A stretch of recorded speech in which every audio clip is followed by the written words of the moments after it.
Cette semaine, l'objectif c'est de remonter ce groupe dans l'habitacle moteur. Donc terminer les étanchéités, remonter la pompe jumelle, faire des tests de pression d'huile en faisant tourner le démarreur via un chargeur et une batterie pour avoir de la puissance, voir si on ne détecte pas des fuites immédiatement.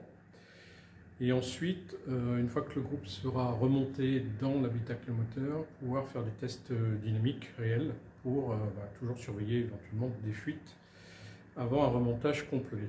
Dès qu'on aura remis tout ça, il va falloir aussi supprimer physiquement les sondes d'oxygène. Il y avait des sondes d'oxygène qui étaient accrochées à l'habitacle moteur parce que toujours branché et mal éjecté de la programmation des calculateurs lors de la suppression du FAP. Donc quand c'est mal fait, en fait, vous avez des défauts qui peuvent résulter de la déconnexion de ces sondes d'oxygène. Bon, je ne vais pas me lancer dans une reprog immédiatement, peut-être qu'on le fera après, mais dans l'immédiat, il faut que je supprime ces sondes d'oxygène. Donc je vais vous montrer un petit peu comment on peut faire pour leurrer le calculateur de l'absence de ces sondes d'oxygène. Je vais vous montrer à quoi ça ressemble. Donc voilà, les FAP sont équipés en amont et en aval de ces sondes d'oxygène qui permettent de mesurer l'efficacité du FAP. Quand elles sont branchées, il n'y a pas de problème, elles sont branchées via ce petit connecteur sur le faisceau de l'habitacle moteur. Donc l'idée, c'est en fait de prendre cette sonde, d'en mesurer la résistivité. Donc là, en l'occurrence, on est à 200 ohms. Et puis de prendre sa prise, de préparer le câblage en vue de recevoir une résistance équivalente à 200 ohms. Tout ça, bien sûr, on le met dans une gaine thermorétractile rétractable pour faire quelque chose de propre. Et puis ça, on va le brancher sur le faisceau. Le faisceau, je vais m'arranger quand même pour qu'il soit accessible, parce que si jamais il y avait une anomalie quelconque, il faut que je puisse y retourner rapidement. Donc voilà, ça fera partie d'un petit extra des tutos qui vous expliquera comment les mesurer, comment les leurrer avec la bonne résistance. Voilà. Donc, le programme de ce matin, j'ai enfin reçu la pompe jumelle qui nous fait défaut, celle-ci. Donc la pompe jumelle qu'on a sur le Touareg, en fait, c'est une pompe qu'on retrouve sur quelques véhicules. C'est une pompe qui est équipée, alors on va l'ouvrir. C'est une pompe qui est équipée bien sûr de la pompe à carburant gasoil qui en fait nous met le carburant à 8 bars dans le circuit. Le Touareg est équipé de deux de ces pompes. Donc celle-ci, elle a une particularité, c'est qu'elle pompe le carburant, mais elle crée aussi le vide pour l'assistance au freinage. Donc elle est équipée de deux parties. C'est ce qui la rend aussi un petit peu fragile, parce qu'entre les deux parties, on a un axe commun qui tourne sur cet axe-là, qui permet de faire fonctionner l'ensemble, la pompe et la dépression. Et entre ces deux parties, en fait, on a un joint d'étanchéité, un joint SPI, sur l'axe qui empêche l'huile de circuler d'un côté ou de l'autre, ou même la dépression, ou le carburant. En tous les cas, je pense que c'est plutôt l'huile. Et c'est souvent ça qui pose problème, qui fait en sorte que la fuite intervient entre les deux corps et parfois sur la partie arrière de la pompe. Donc en fait, il existe un kit de réparation. Je vous montrerai comment on répare les pompes jumelles sur ce modèle-là. Et le fait est qu'avec cette pompe, j'ai reçu le kit. Je vais vous montrer. Donc le kit, en fait, c'est celui-ci. Donc dedans, on va retrouver le joint métallique d'étanchéité externe, un joint métallique du capot noir qu'on a vu juste à l'instant, externe, un joint d'étanchéité sur le corps intermédiaire, de la visserie, le fameux joint SPI qu'il va falloir remplacer, les ressorts qui permettent de maintenir les maslottes sur le mouvement latéral pendant la rotation, on verra aussi ça, et puis la visserie qui reprend les diverses pièces externes ou internes de la pompe. Donc on fera un petit tuto sur le remplacement de l'ensemble de ce kit. Je sais qu'il en existe, mais en anglais, donc ce sera peut-être le seul en français, on verra. Et je vous montrerai un petit peu comment réparer une pompe. Alors, une pompe n'est pas nécessairement HS quand on le détermine, c'est souvent lié à une fuite. C'est rarement une casse mécanique, c'est souvent une fuite. Là, j'ai pris le soin de la remplacer pour ne pas perdre de temps et puis repartir sur du neuf, partant du principe que c'est mieux. Voilà. L'autre, ça sera une pompe reconditionnée qui servira éventuellement à d'autres dépannages. Voilà donc ce petit intermède pour commencer la 4e partie de la vidéo de la remise en état de ce moteur. On va passer tout de suite à la pose de la pompe et à l'étanchéité du carter de protection des culbuteurs. Voilà. Donc on y va, c'est parti.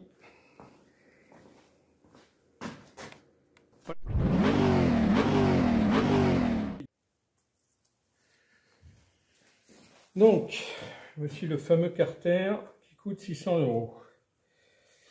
Donc l'idée, c'est de le réutiliser.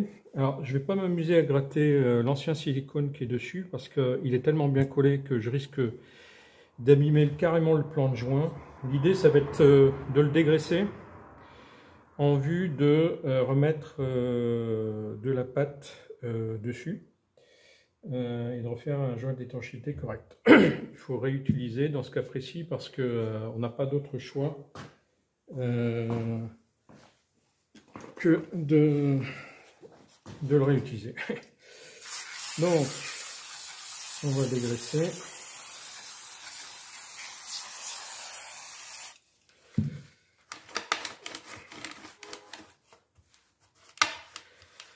On dégraisse correctement toute la pièce.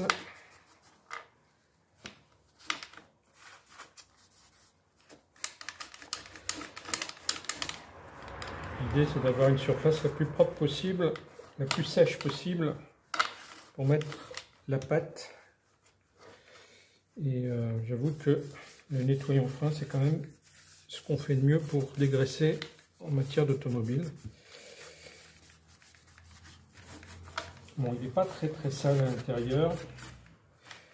Il n'y a pas de dépôt important. Ça, c'est une bonne chose. Bon, même si de toute façon, j'ai prévu de faire la vidange, je vais changer le filtre. De refaire un niveau correct parce que là, on est évidemment bien au-dessus de la norme. Mais à la limite, pour mes tests d'huile, ça sera très bien. C'est pour ça que je ne vais pas vidanger en premier lieu. Je vais faire des tests avec l'huile existante. Comme ça, je vais le forcer éventuellement à fuir s'il doit encore fuir. Si je n'ai pas correctement réparé la fuite existante.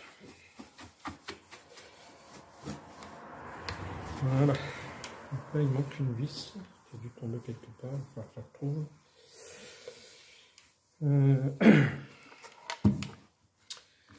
Voilà, on va prendre un papier neuf. Donc j'avais déjà nettoyé le plan de joint sur la partie culasse. Donc le plan de joint pareil, nettoyage au nettoyant frein, plus ce qui marche pas trop mal. Pour nettoyer les surfaces de manière à ne pas les abîmer, vous prenez une éponge avec du grattant, hein. Ça marche assez bien. Bon, on évite sur toutes les parties alu ce genre de choses, parce que on a vite fait d'entamer et d'abîmer sans s'en rendre compte. Et le but, c'est d'avoir quelque chose d'étanche à l'arrivée. Donc voilà, nous avons le couvre-culasse. On fait attention de ne pas se tromper de sens quand on va le remettre. Donc en fait, il arrive comme ça. Ça, c'est la partie avant, ça, c'est la partie arrière. Donc ce qui nous intéresse surtout, c'est surtout cette partie basse, ici. Cette partie ici, et surtout les angles là. Les petites arêtes ici, qui bien souvent fuient. Et sur cette partie, en fait, là, on va en mettre directement sur la partie moteur. Pour être sûr, donc chaque extrémité, ici et au chaque coin. Pour être sûr d'avoir quelque chose d'étanche à l'arrivée. Voilà. Donc là, moi, je suis en train de semer mes vis. C'est des vis qui sont normalement prévues pour être prisonnières, mais j'ai dû un peu trop les dévisser. Voilà.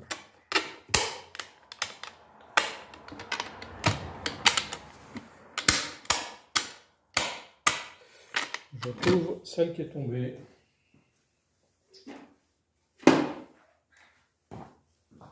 Et voilà. Donc on voit qu'il y a des petites cannelures. Sont prévues normalement pour ne pas sortir. Bon, on y va. Donc, je vous ai parlé du silicone, du très très bon silicone. Je ne fais pas de pub, encore une fois, je m'en fous. De chez Volkswagen. J'ai trouvé l'équivalent. En fait, c'est fabriqué par l'Optite. C'est le 5910. J'en ai commandé pour faire des tests. Et en fait, il ne faut pas hésiter à acheter celui-là, surtout quand vous allez refaire vos étanchéités. Parce que la pâte bleue, par exemple, c'est excluant. C'est pas top. Il y a des pâtes qui sont très très bonnes et celle-ci, en fait, elle ne sèche pas. En fait, vous voyez, elle reste tout le temps, elle reste molle tant qu'elle n'a pas été mise en pression à l'abri de l'air. Alors, je ne sais plus comment ça s'appelle, ce type de pâte, ça a un nom. Mais en gros, elle durcit qu'à partir du moment où elle est en pression et où il n'y a plus d'oxygène. Donc, en fait, même quand on l'ouvre, l'avantage, c'est qu'elle ne sèche pas. Vous voyez, celle-ci était déjà ouverte depuis un petit moment. Et l'avantage, c'est qu'elle ne sèche pas. Donc, celle-là, je vais m'en servir pour le bloc. Et je vais ouvrir ce nouveau tube pour faire les joints d'étanchéité correctement.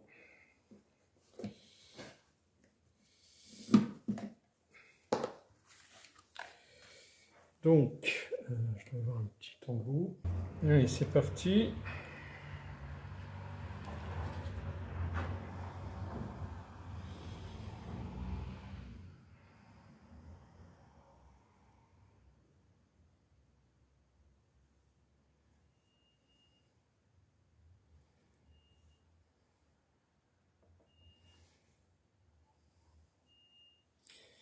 Alors, je fais volontairement quelque chose de conséquent parce qu'avec l'expérience, je me suis rendu compte que si on n'y allait pas, franchement, on le regrettait ensuite.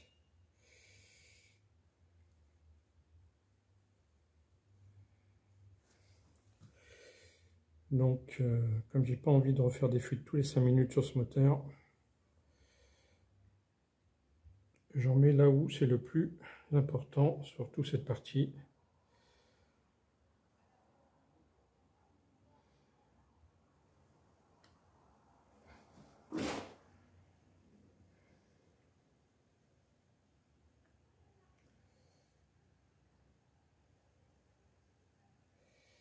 Et comme je le disais, surtout sur les angles.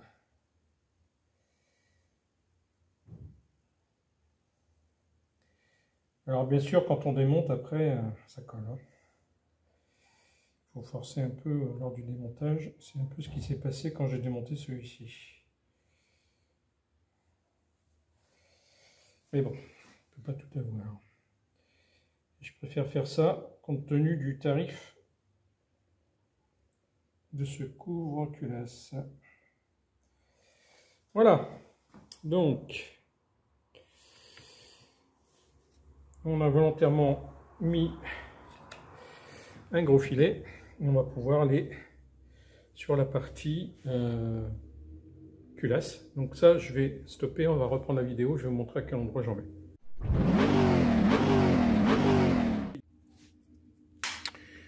Donc voilà, les parties les plus importantes, c'est celles qu'on voit ici.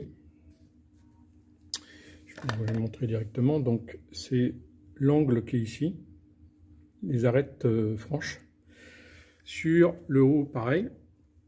Donc ça, c'est vraiment des coins qu'il faut surveiller parce que c'est là que ça fuit le plus. Une fois que vous avez nettoyé correctement votre surface, ça va. Vous faites la même chose là-bas au bout. Aux quatre extrémités, on va mettre une petite longueur de ce produit pour pouvoir faire l'étanchéité. Je vous montre ça tout de suite. Voilà. On n'hésite pas, on rajoute une noisette de ce côté-là. Et là, on va poser le couvre-culasse.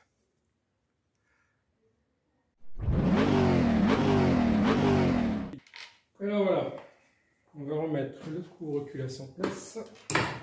Alors point important, on veille à ce que tous les petits carters comme celui-ci soient bien remis à leur place. Donc ça sert uniquement à guider l'huile. Hein. Et on va poser le carter sur sa position. Voilà, sans accrocher.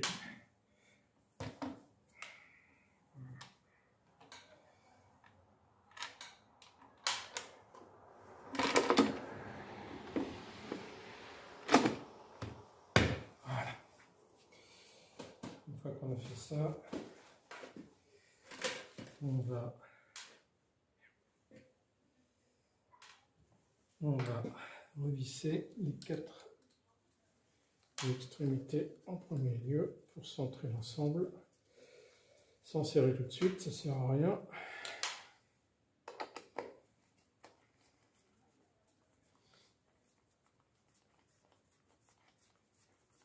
On met juste en pression. Bon, alors c'est un couvre-culasse, hein, c'est pas une culasse. D'ordre véritablement de serrage. On essaye de faire quelque chose de cohérent dans l'ordre. On commence par les extrémités, ensuite je vais faire le dessus pour que tout s'applique correctement dans les gorges.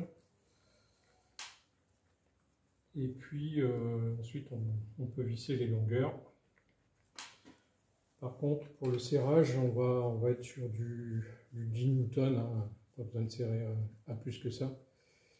C'est qu'une étanchéité et en fait le joint en caoutchouc il n'a pas besoin non plus d'être totalement écrasé par quelque chose de trop puissant. Bien au contraire, il faut que l'étanchéité se fasse correctement. Et c'est tout.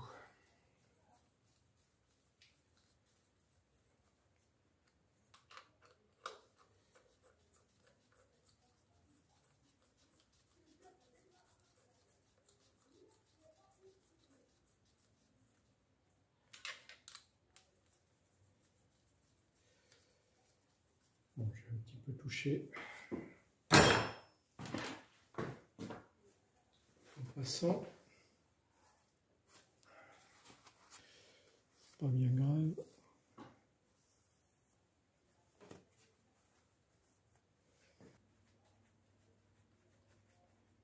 Voilà, donc là le contour est fait, on va pouvoir commencer à mettre en pression progressivement.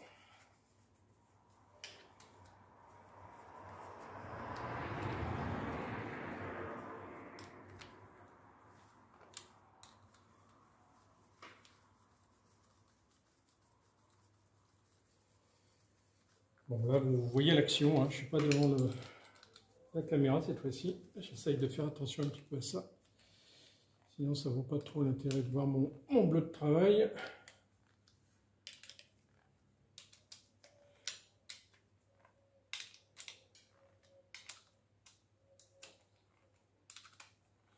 Voilà, donc maintenant je vais prendre ma petite clé dynamométrique, je vais la régler à 10 Newton et on va faire le contour. Donc là pareil, je vais commencer par les extrémités.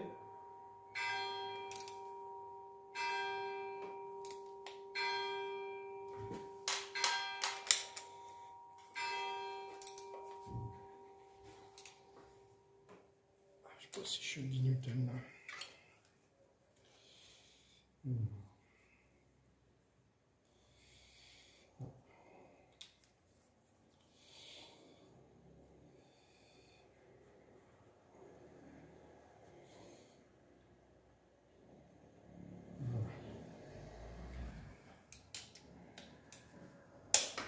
Voilà, c'est déjà plus logique.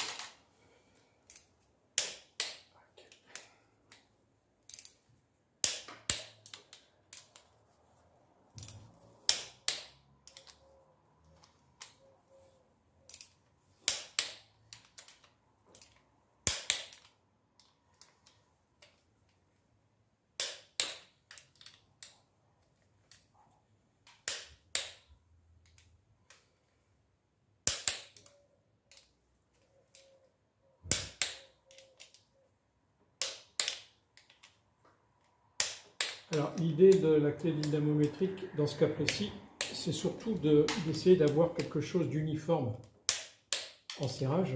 Donc 10 Newton, bah, c'est un bon niveau de serrage pour ce genre de choses. On besoin de beaucoup plus. C'est surtout ne pas oublier de serrer tout le monde. Voilà, on revérifie dès qu'on a claqué, c'est qu'on n'a pas oublié. Et au moins on a un serrage uniforme. Le joint fera le reste du boulot dès qu'il sera sec.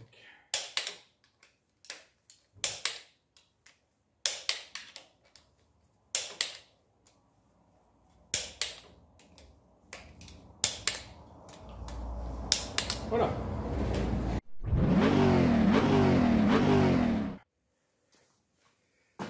Bon voilà, j'ai un petit peu bataillé pour remettre la pompe en place. Elle est toute neuve et je ne voulais pas prendre son emplacement correctement. Difficile à centrer. Mais cette fois elle est en place. Donc j'ai serré les fixations au couple. Normalement tout est rentré en ordre de ce côté-là. Là, il me reste simplement le capteur de position d'Arbacam à remettre en place. Donc, cette petite chose.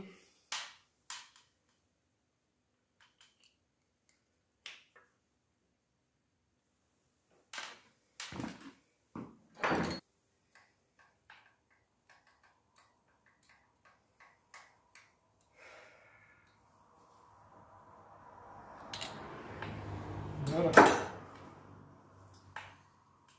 Donc, c'est rentré en ordre.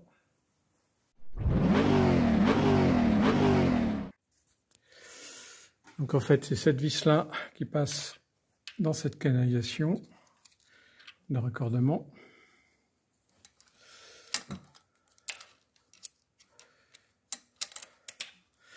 Et qui vient prendre la place de cet embout qui est livré avec, mais qui n'est pas le bon.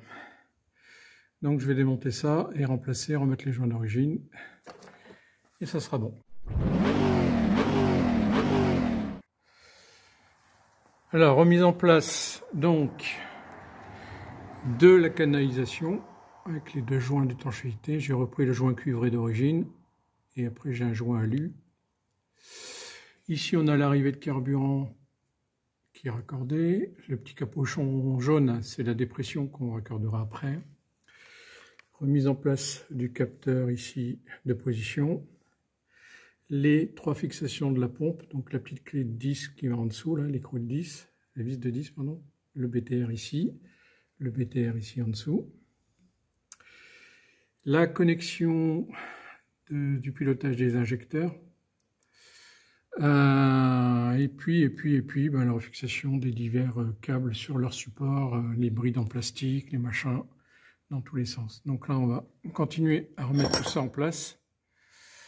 Remettre les vannes EGR en place, parce que maintenant, je vais pouvoir remettre le couvre-culasse en plastique, la sonorisant. Et puis, on va pouvoir commencer à regarder pour faire des tests de pression d'huile et voir si tout va bien. Voilà. Je vous reprends. Alors, petit point sur le test de la pression d'huile.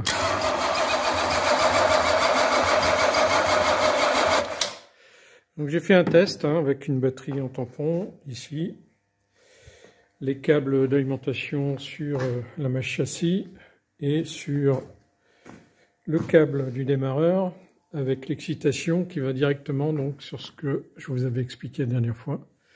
Donc c'est le fil noir, première borne ici, c'est le fil noir qui est ici, de l'excitation du démarreur. Donc ça m'a permis de vérifier qu'il n'y avait aucune fuite en faisant tourner vite, forcément en insistant.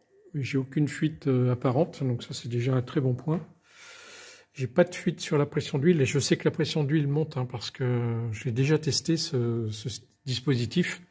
Et croyez-moi, les turbos là, ils sont bel et bien alimentés en pression d'huile. Généralement, quand ça fuit là, on le voit tout de suite. Donc, ça, c'est plutôt un bon point. Ça veut dire qu'on va pouvoir envisager de remonter tout ça et de faire des tests en réel. Donc, j'ai remonté le couvre-culasse en plastique insonorisant, les deux vannes EGR, droite-gauche. J'ai refait le point sur le câblage ici. J'ai fixé tout ce qui était à fixer au niveau des durites, des câbles, etc. Là, je vais remonter les deux échappements. Au niveau de la sortie de turbo, je vais devoir refaire les goujons parce que, évidemment, comme toujours, les goujons viennent avec.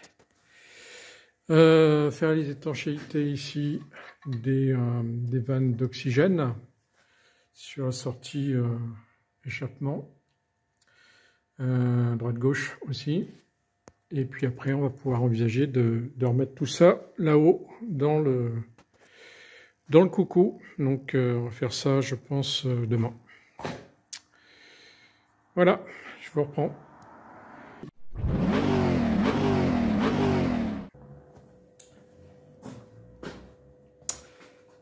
Bonjour à tous.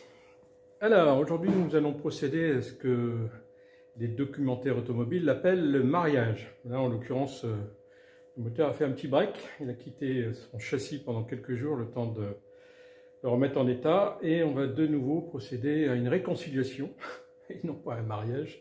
Ils me font toujours un peu marrer avec leurs termes. Et donc après avoir testé la pression de l'huile à plusieurs reprises avec une batterie en tampon et un rythme moteur soutenu, je n'ai décelé aucune apparition de fuite nulle part sur l'arrière du moteur. Donc ça, c'est plutôt bon parce que si déjà avec cette pression on n'a pas de fuite, on peut envisager que le reste sera correct. Bon, je sais que le rythme ce sera un peu plus soutenu, mais si on n'a déjà pas de fuite au départ, c'est déjà une bonne chose. Donc on va remonter tout ça. Et puis simplement, je voulais dire que je connais bien cette pompe à huile pour l'avoir démontée à plusieurs reprises et l'avoir refaite. C'est une pompe à huile qui a une pression qui est relativement importante, qui est montée sur 4 étages. Donc si je devais avoir une fuite pendant ces tests, on l'aurait vu. Ça m'aurait permis de resserrer ici et là. Bon, là, c'est déjà un bon signe de départ avant un remontage. Bien sûr, on va vérifier que quand le moteur sera en service, on n'a pas de fuite supplémentaire. Ce que j'ai fait aussi, c'est que j'ai aussi forcé le moteur à faire quelques cycles au start pilote, de manière à monter encore plus en pression, pour éviter tout désagrément. Et donc là, cette journée va être consacrée au remontage dans l'habitacle moteur. Donc on va faire le tour du moteur en vidéo. Je vais vous montrer quelques petits points qu'il faut surveiller quand on remet le moteur en place. Et je vous montre ça tout de suite.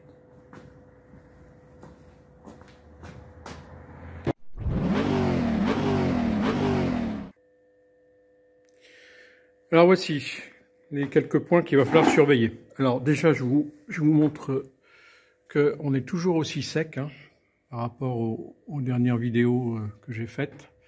On n'a vraiment aucune trace de fuite. Bon, on a des traces de joint, mais pas des traces de fuite. Y compris sur le dessus du turbo. Sous le dessous, c'est exactement la même chose. On n'a aucune fuite. Tout est bien sec. Donc on verra si ça se confirme ensuite. Pareil de l'autre côté.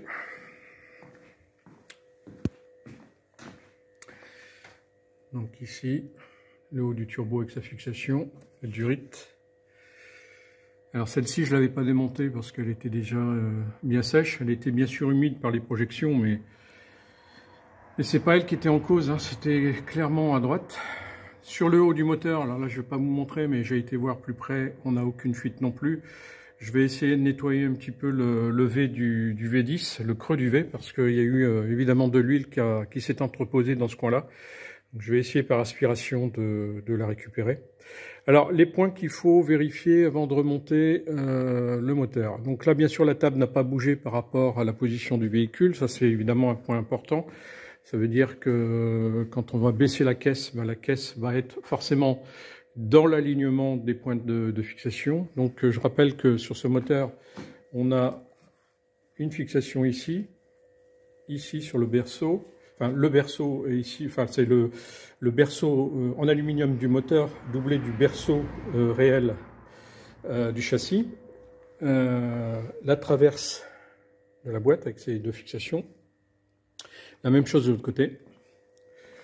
Alors ici, petit point, pour éviter toute gêne sur la remontée, j'ai ligaturé les durites qui pouvaient éventuellement s'accrocher lors de la remontée pour pas les abîmer, de manière à ce que dans l'alignement du moteur ici, on n'ait absolument rien qui dépasse sur l'alignement du haut du moteur. Donc ça c'est un point important. Donc ça c'est les deux durites de la boîte auto que j'avais bouclées au préalable pour les tests, pour éviter de mettre de l'huile partout.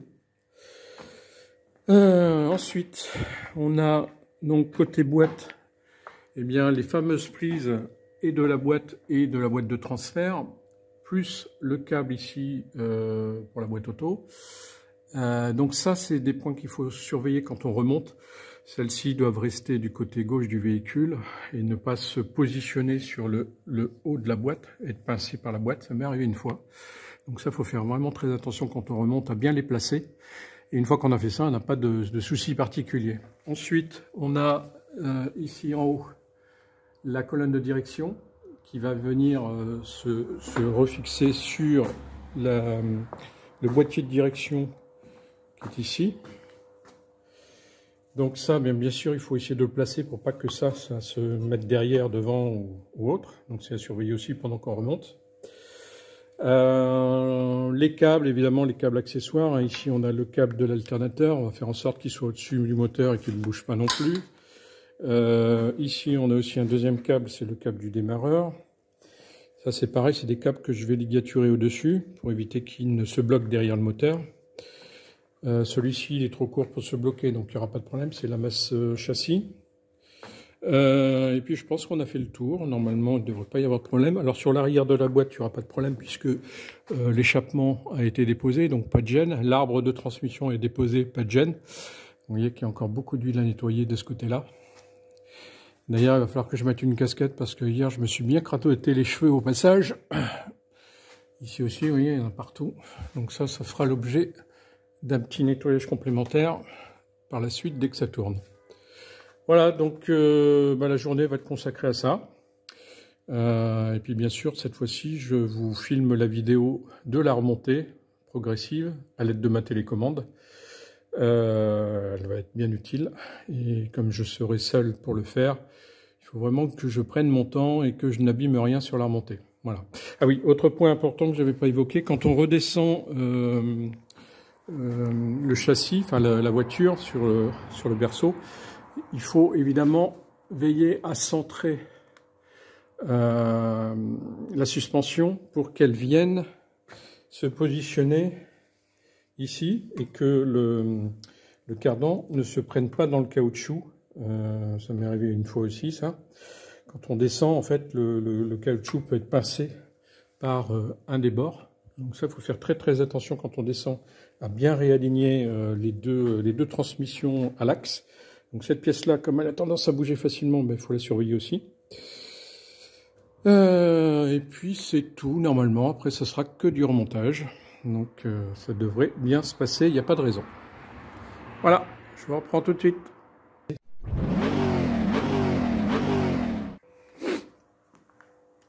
Voilà, juste avant le mariage, j'ai remis les échappements en place, refixé les échappements, mis en place la sonde lambda avec la remontée du câble vers le haut. Les fixations côté sortie de turbo, je les ai remplacées. On est passé en inox pour être tranquille. De l'autre côté, c'est la même chose. Les fixations. Alors j'ai bouchonné les sorties d'échappement qui étaient restées ouvertes. D'ailleurs, on voit le dégât. La remontée du câble de la sonde lambda. Et puis la fixation du corps de l'échappement.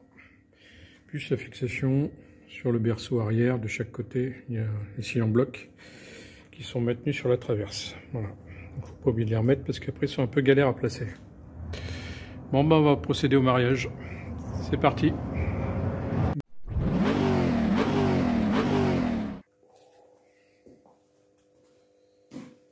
Ok.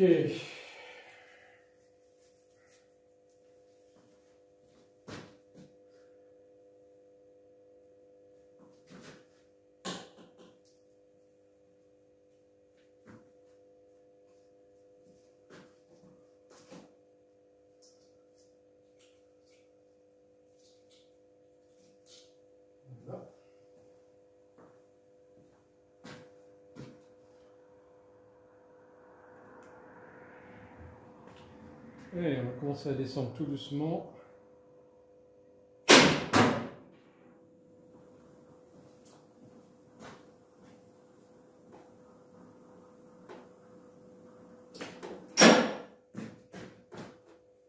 On place les câbles.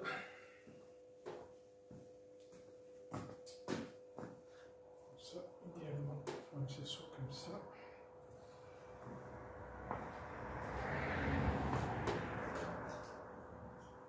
Ok.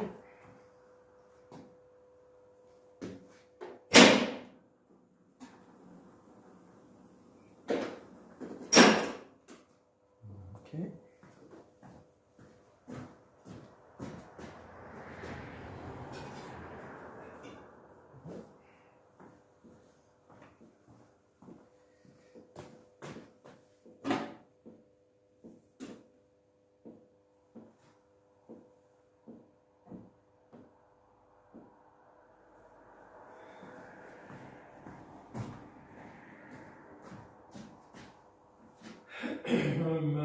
Bon, c'est pas mal.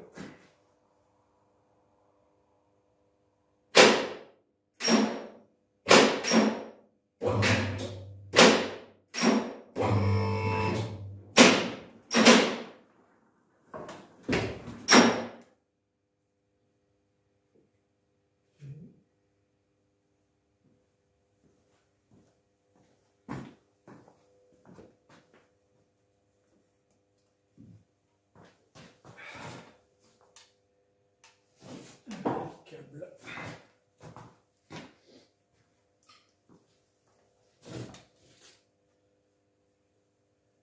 Donc, les câbles sont bien passés sur la droite.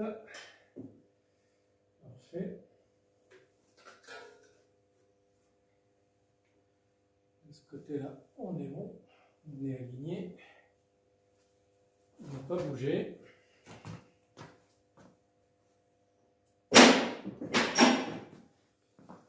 Là, on est bien passé derrière. Là.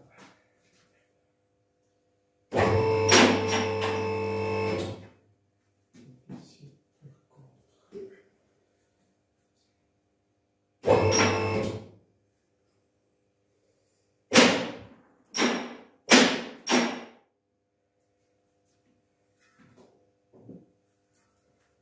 On est bon. Là, on est bon aussi. Ok.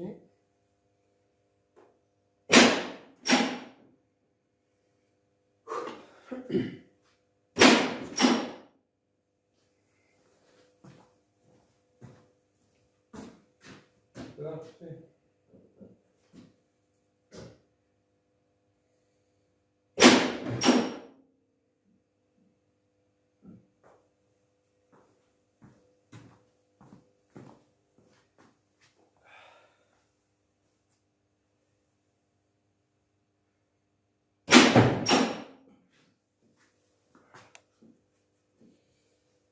Et ben, ça me paraît pas mal tout ça.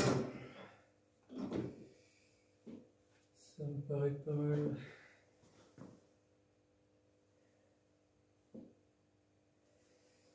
Et voilà.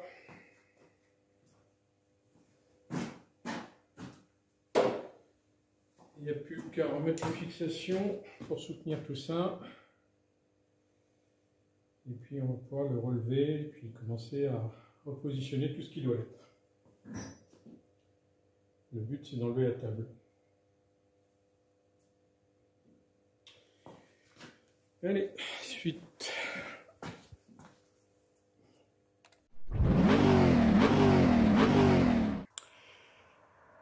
Bon voilà. Donc les 6 fixations du berceau seront montées en écrou de 21. Les 4 fixations de chaque côté de la traverse de boîte sont remontées aussi. Maintenant on va lever, et si tout va bien, tout doit se lever avec. Le mariage est consommé.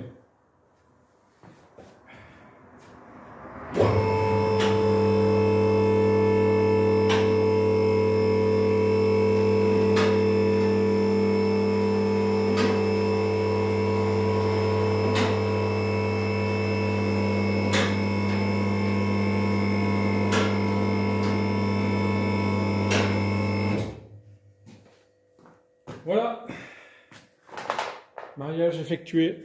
Alors, je vous remontre vite fait les fixations.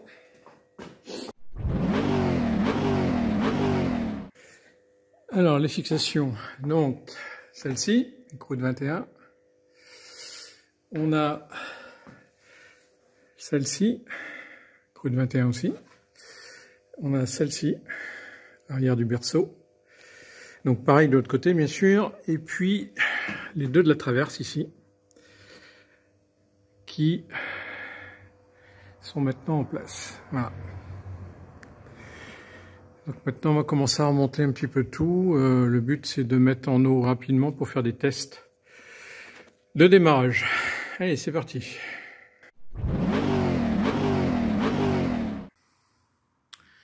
Alors petit point ce soir, donc tout est remonté, tout est câblé, tout est prêt à fonctionner. Donc demain, en fait, on va faire un essai de démarrage réel. J'en profite pour faire la vidange, changement de filtre, etc. On mettra en eau demain matin au niveau liquide de refroidissement, on fera tous les niveaux et puis après on fera un test en réel pour resurveiller les éventuelles fuites.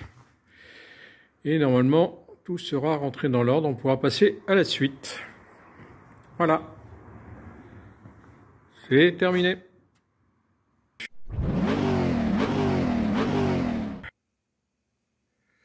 Bonjour à tous. Bon, là je suis sur l'étape finale. Je vais pouvoir faire un essai routier réel. Tout est remonté. Petit problème de dernière minute, donc l'arbre. Donc en fait, j'ai changé le palier intermédiaire ici. On voit qu'il est neuf. Bon, j'ai pas fait de vidéo sur le changement d'arbre parce qu'en fait, il y en a déjà plusieurs sur Internet.